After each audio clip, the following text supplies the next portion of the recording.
भारतातली एक कविता, अशी कविता जी कष्ट, त्याग आणि एका बोचऱ्या सत्तेची कहाणी सांगते. आज आपण त्याच कवितेच्या खोलात शिरणार आहोत. आणि हाच प्रश्न या कवितेचा आत्मा आहे.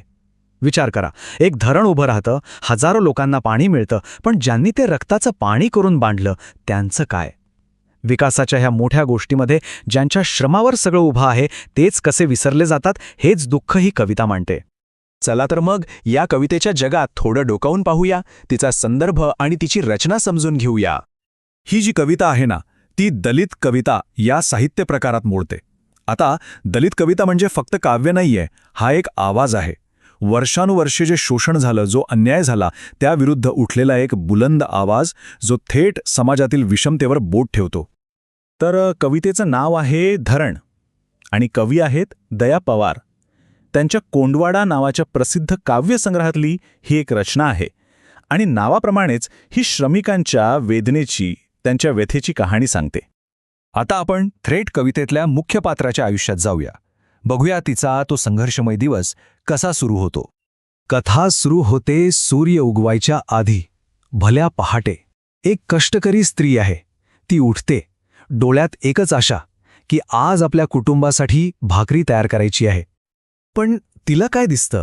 धान्याचं भांडं रिकामं, अगदी रितं, शून्य. घरात एकही दाणा शिल्लक नाहीये. हे एकच चित्र तिची भयंकर गरिबी दाखवून जातं.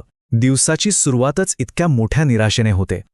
पण ती हार मानणाऱ्यांपैकी नाही. जे काही आहे, थोडा कोंडा, थोडी कण, त्यातूनच ती कशीबशी चूल पेटवते आणि मग एक आई म्हणून सर्वात कठीण निर्णय घेते. आपलं तान्ह बाळ त्याला एका साध्या टोपलीखाली झोपवून तिला कामावर जावं लागतं. हा त्याग, हा तिच्या रोजच्या जगण्याचा एक अविभाज्य भाग बनलाय. आणि इतके वर्ष राबून, इतके कष्ट करून मोबदला मिळतो तो इतका कमी की तिला असं वाटतं की ती जगण्यासाठी नाही, तर हळूहळू मरण्यासाठीच हे सगळं करतेय.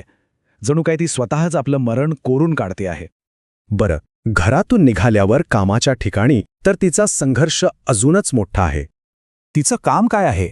बघा, एकतर डोक्यावर तळपता सूर्य, हातात तो जड, प्रचंड जड हातोडा आणि समोर ते दगड जे फुटत नाहीत. आणि हे सगळं करताना होणारी वेदना, आतल्या आत दाटून येणारं रडू, हे आहे तिचं रोजचं आयुष्य. आणि विचार करा, पायात साधी चप्पलही नाही.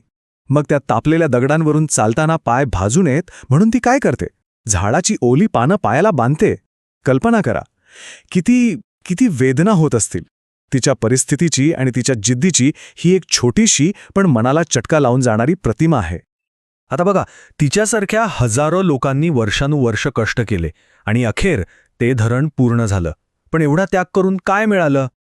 आणि हाच प्रश्न आपल्याला या कवितेतल्या सर्वात मोठ्या आणि तितक्याच दुःखद सत्याकडे घेऊन जातो. इथे बघा, दोन चित्र आहेत. एका बाजूला ती स्त्री जिने हे धरण बांधण्यासाठी आपलं आयुष्य पणाला लावलं, दगडांनी तिचे पाय भाजले, लेकरू टोपलीखाली ठेवलं आणि ती पाण्याच्या एका घोटासाठी तळमळली.